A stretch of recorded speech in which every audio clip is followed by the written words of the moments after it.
morning, my dear students. Today we are going to start in class 12th history, chapter Kings and Chronicles.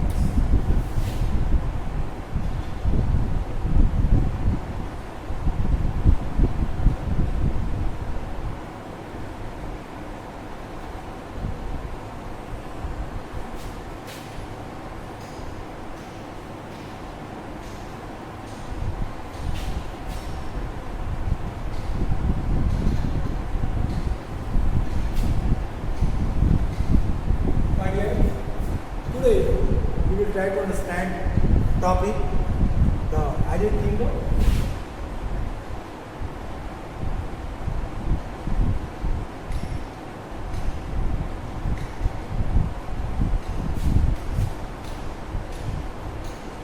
Ideal Kingdom, main topic, in which 5.1 we have completed. 5.1 topic, that was divine light.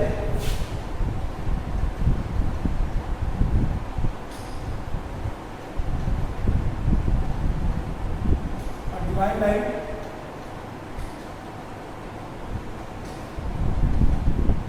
and 5.2 topic. Today we are going to read what we studied today, that is our unifying forces.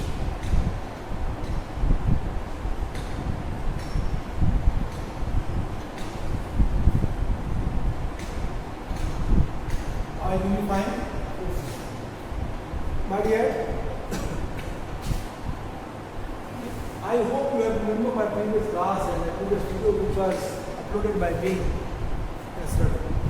कल की class जो मैंने upload किया, कल की class उसके बारे में मैंने आपसे बातें की, वो था मैंने आपसे कहा था द आइडियल किंगडम और टॉपिक थी हमारी divine light. Here we discuss three main topic.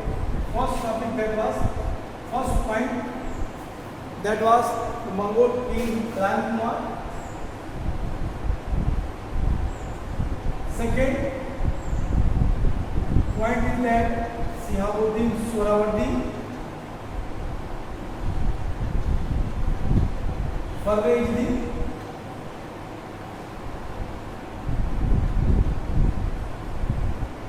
and third point, very important, what according to Abul Fazl Niyab ke Khudai,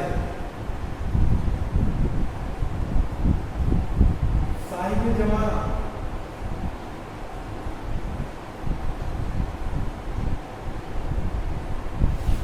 Insan Kamil,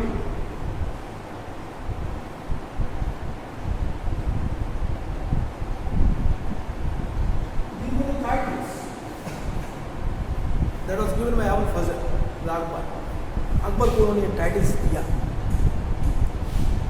पहली चीज हम लोगों ने डिवाइन लाइट में ये प्रूफ किया किस तरीके से जो मुगल रूलर्स थे उन्होंने अपने को दैवीय चीज़ों से जोड़ा, दैवीय पदार्थ, दैवीयता के गुण अपने अंदर प्रूफ करने के लिए उन्होंने जो ट्रेडिशनल स्टोरी थी उनका सहारा लिया. साथ ही साथ उन्होंने जो मंगोल राजकुमारी अलानकुमा थी जो सनरेज से प्रेग्नेंट हुई थी, उसका सहारा लेकर के ये प्रूव किया कि सनरेज से प्रेग्नेंट होने के कारण राजा के अंदर दैवीय गुण हैं. उस सूरज की एक क्या है प्रतिबिंब के रूप में. दूसरी स्टोरी को मैंने बात किया था और मैंने कहा कि जो सुरावर्दी ऐसे सुरावर्दी ने फर्रेजदी दैवीय प्रकाश की बात की थी, दिव्य प्रकाश की जो बात की थी फर्रेजदी, उसमें मैंने बात की. मैंने कहा था कि सबसे पहले सियामुद्दीन सुरावर्दी जो एक सूफी सेंट थे उन्होंने दैवीय प्रकाश की कॉन्सेप्ट को बताया. चूँकि अबुल फजल उनसे बहुत प्रभावित थे तो उन्होंने भी इस फर्रेजदी की बात को एक्सेप्ट किया और इसी आधार पर उन्होंने अकबर को नियामत खुदाई, ईश्वर की परछाई, साहिब जमाना, जमाने का साहब और इंसान कामिल, सभी मनुष्यों में श्रेष्ठ जैसे टाइटल दे करके अकबर की ख्याति को और बढ़ाने काम किया। ये चीज़ें हम लोगों ने कल विस्तार से चर्चा उस पर की थी। आज हम लोग नेक्स्ट टॉपिक है हमारा जो उस पर बात करेंगे। नेक्स्ट टॉपिक आज हमारा है यूनिफाइंग फोर्सेस 5.2। और topic is unifying forces. This topic is very clear. Unifying forces,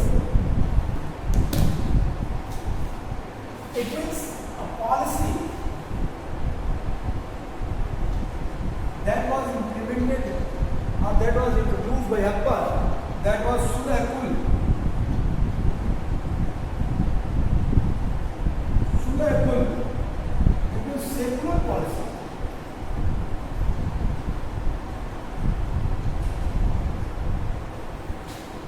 Secular policy of here I want to mention that Akbar was the first ruler who believed, who think that India is not a Darul Islam, India is a Darul Harb.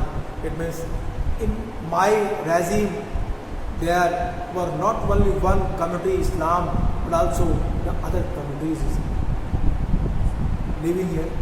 So that's why we have to introduce a very specific and genuine policy that would be Sulh-e-Kul policy, that would be unifying forces, that would be secular policies. So Akbar taken some steps. Akbar was very liberal, he was very, I mean to say that he genuine and one of the best person in the Mughal empire. He was a great emperor also. So that's why he introduced that policy, Sulh-e-Kul policy. This topic, unifying forces, we are going to read today. Okay, let me explain. तो मेरी बात से बताइए देखते हैं तो आप बड़े में बढ़ते हैं Sulh-e-Kul policy को और फिर इनके आधार पे हम ये देखेंगे कि किस तरीके से मुगल कोर्ट में अकबर ने जो सभी धर्मों के सम्मान की बात की अकबर ने वो अपने में एक महत्वपूर्ण तो that means as I told you Akbar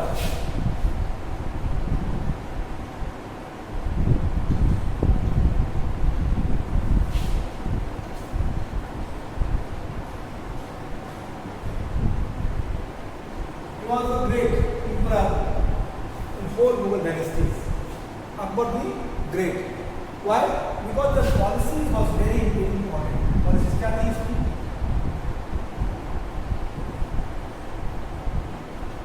Policies करें तो अच्छा।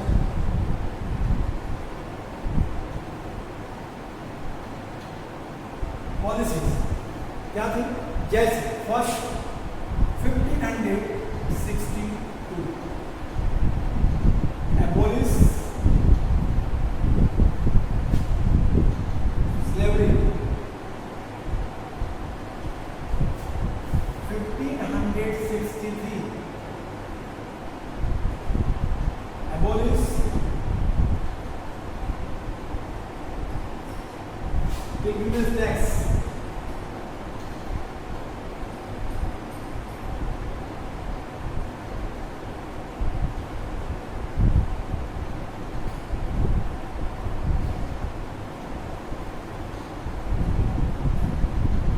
यात्रा करने सन 1564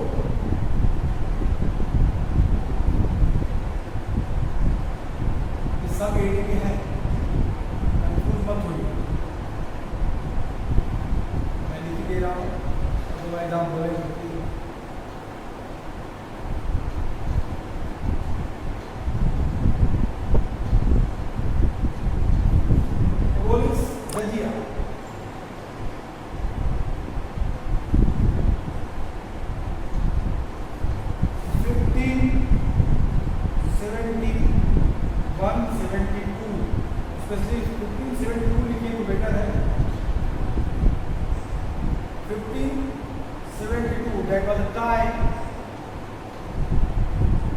when Akbar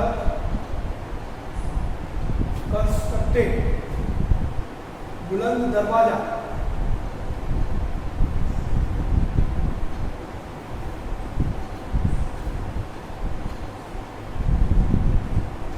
Fatehpur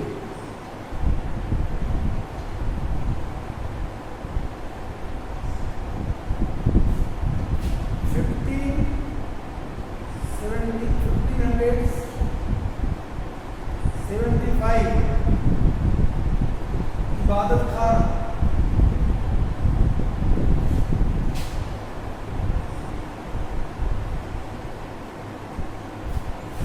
1578 it was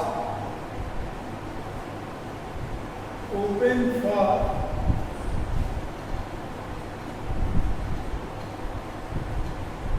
all religious groups. I hope you are getting understand. This is the point. On the basis of that, you can even understand that Akbar was a great Akbar. Because he felt that in India, their regime, there was not only one community who lived, except in others, Sikh, Jain, Bauddha, Hindu, and Buddhist also, Christian also, they lived in. So they have to what? They have to do for some work. They have to give some relaxation. So Akbar introduced these policies 1562. Actually 1556 to 60 AD. He was in guardianship of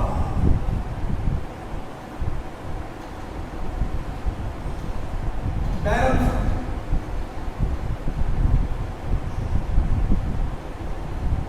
Okay, and 60 to 62.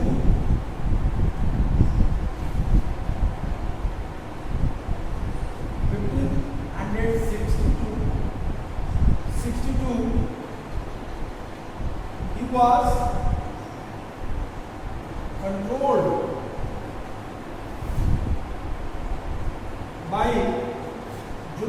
was controlled by Mahamanta.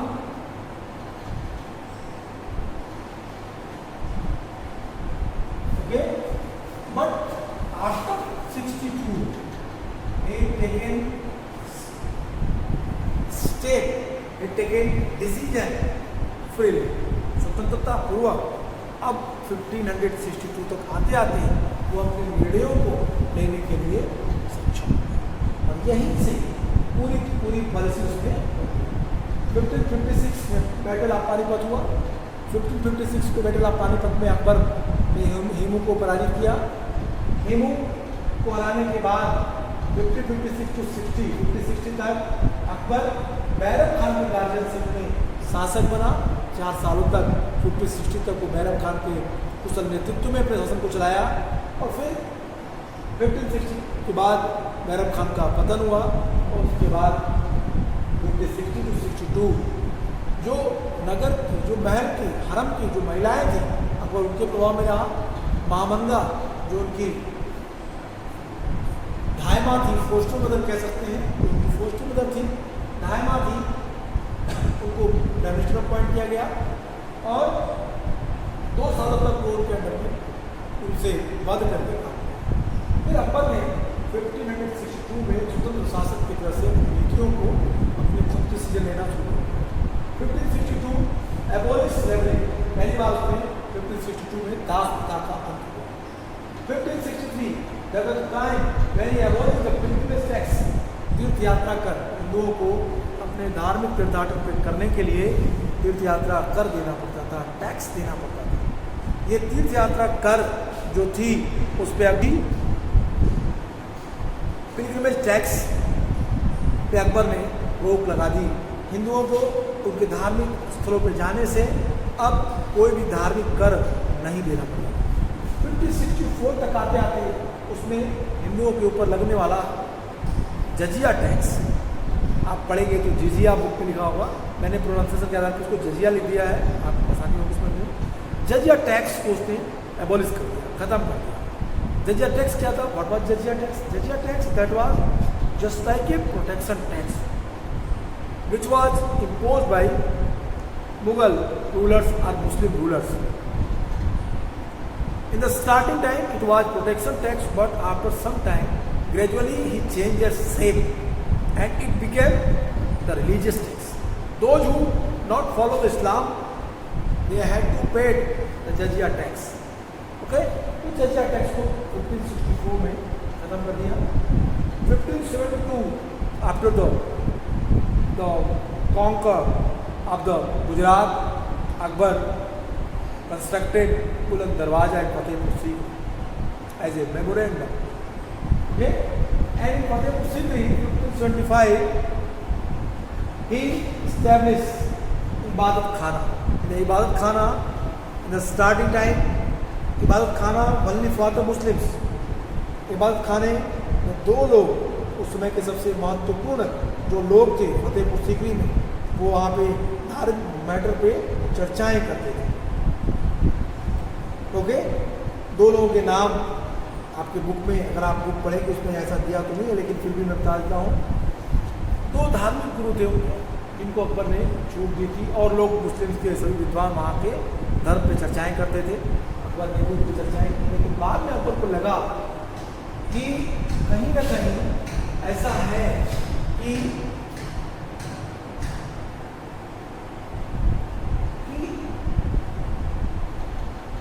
कुछ न कुछ कमियां हैं। जो ये थे, दोनों बड़े जो टीचर्स थे वो आपस में झगड़ा कर, एक टीचर ने छड़ी उठा ली दूसरे टीचर को मारने के लिए। अकबर को लगा कि या तो सारे ये तो धर्म जो व्याख्या कर रहे हैं, धर्म एक ही है तो उसकी व्याख्या अलग अलग कैसे, इसलिए अकबर ने क्या किया, इनको पूरी तरीके से बदल दिया।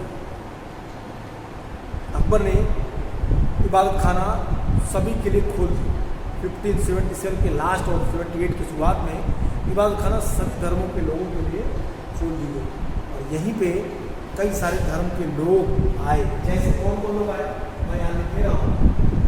इबादत खाना में अकबर ने हर धर्म के लोगों को आमंत्रित किया। हिंदू धर्म से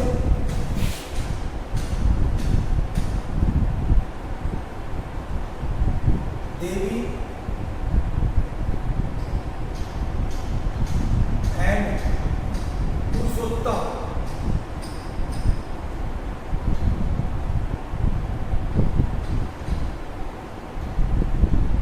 दो लोग जैनिज्म से, जैन धर्म से जिनचंद्र सूरी,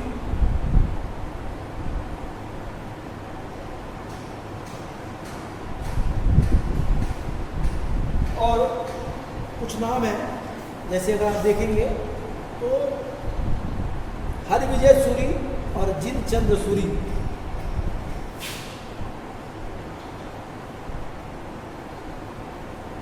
हरि विजय सूरी, जिनचंद्र सूरी और विजय सेन सूरी। एक और नाम है, जैन जो टीचर्स थे उनका भी नाम कहता है कि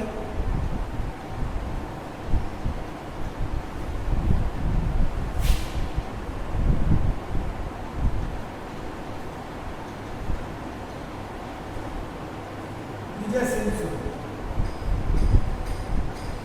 और जोलिस्टियम जो पारसी थे,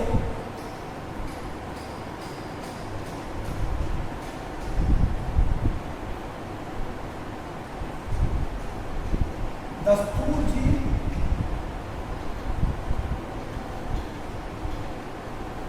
मेहर जी, राणा, और क्रिश्चियन से क्रिश्चियन मिशनरी भी इसके अलावा आई। अकबर के काल में 3 क्रिश्चियन मिशनरियाँ आई। 3 ईसाई मिशनरीज आए। ओके, मैंने आपसे कहा कि किस तरीके से अकबर के दरबार में कई सारे धर्मों को इबादत खाने में चर्चा के लिए जगह दे दी गई। मुसलमान धर्म के अलावा, इस्लाम के अलावा अब इबादत खाने में ये लोग भी आके चर्चाएं कर सकते थे। कौन कौन? हिंदू, जैन, पारसी और क्रिश्चियन, ईसाई, ये लोग भी आके चर्चाएं कर सकते थे, चर्चाएं होती थी और अकबर इन चर्चाओं को बैठ के धार्मिक चर्चाओं को सुनता था। इसीलिए 1579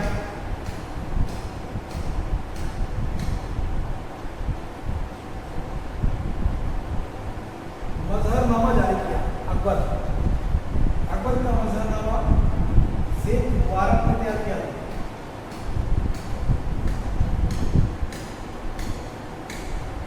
ये वही शेख मुबारक थे जो अबुल फजल और फैजी के फादर थे। मजहरनामा क्या है? मजहरनामा इट मींस है ना स्मिथ, उसको स्मिथ कहते हैं, इतिहासकार स्मिथ कहते हैं कि जो मजहरनामा है ये अकबर का इनफेबिलिटी थी, अमोघत्व का सिद्धांत है। अकबर ने सारे धार्मिक अधिकार खुद ले लिए। Okay, that is very important point which I want to discuss. So my dear, this was the frame, this was the policies which was accepted by, adopted by Akbar, introduced by. और क्रिश्चियन मिशनरीज के बारे में बात करें, अकबर के समय में 3 Christian missionaries आई। पहला 1518 में father Anthony Mansehra,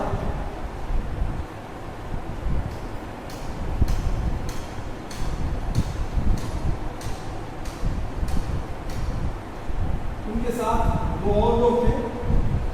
father Anthony Mansehra के साथ कौन कौन लोग थे? आपको इसके बारे में मैंने आपको ऑनलाइन क्लास में बताया था। एक अबीबा और एनरिक्वेज।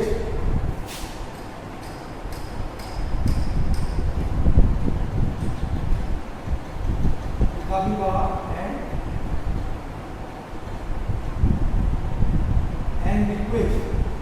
Okay, दूसरी मिशनरी आई 1590। 1590 में जो सेकेंड मिशनरीज आई, वो सेकेंड मिशनरीज थी जो आई थी सेकेंड मिशनरीज में बढ़िया 1591-92। तीसरा मिशनरी आई 1595। अकबर के कोर्ट में सेकेंड, फर्स्ट, सेकेंड और थर्ड 3 ईसाई मिशनरीज आई। अकबर ने अपने दरबार में मिशनरीज को 1580, 1591 और 1595 3 मिशनरियों को भी महत्वपूर्ण पेश किया। अकबर को उसके मजहरनामा में सुल्तान आदिल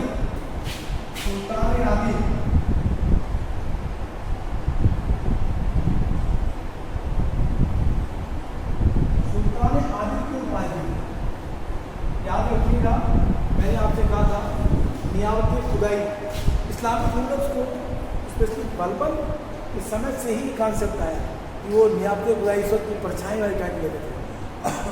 और फिर धीरे धीरे सभी मुस्लिम रूलर्स ने अपने लिए अपने अंदर दैवत्व के आरोपण कराने के लिए उन्हें इस तरह की बातें आई।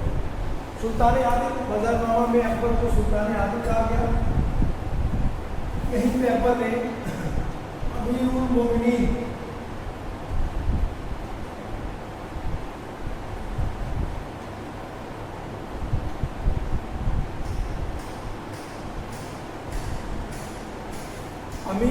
मोमिनीन की उपाधि धारण की। तो यहाँ पे अकबर का एक नया स्वरूप, एक नया फीचर दिखाई देता है। अब अगर आप बुक पे आए तो डिफाइंड फोर्सेस को देखें तो these are the points we have that we can easily explain the religious policy of Akbar.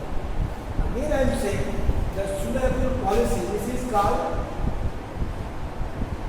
Sulah kul policy. It is also called secular policy कह सकते हैं, सेकुलर पॉलिसी। और अपन ने इसको सभी के लिए अपनाया। यही टॉपिक है हमारा आज का यूनिफाइंग फोर्सेस। हम जब इस टॉपिक को पूरा देखेंगे तो यहाँ पे उन चीज़ों को पॉइंट्स को आसानी से। चलिए आज के लिए इतना ही। कल मैं सुलह कुल पॉलिसी को आपको बुक के रिगार्डिंग कंटिन्यू कर दूँगा। अपना ध्यान रखिए, लोगों का ध्यान रखिए। Good bye.